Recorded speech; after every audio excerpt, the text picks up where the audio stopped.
Hey everyone, it's Hannah with Hannah Lee's Style. I'm chatting scarf color today.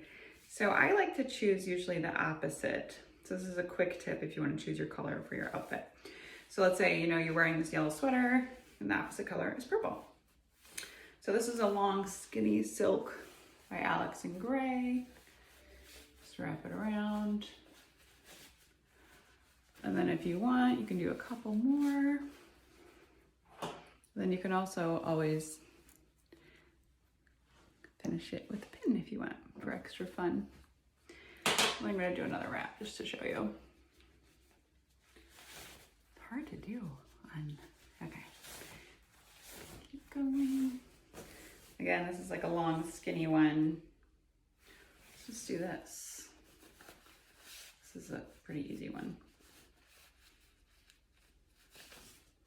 This is great if you need to give your outfit some length or if you want to elongate your torso.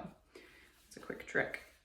You could also do like a third knot. You could also, again, add your pin for something kind of fun.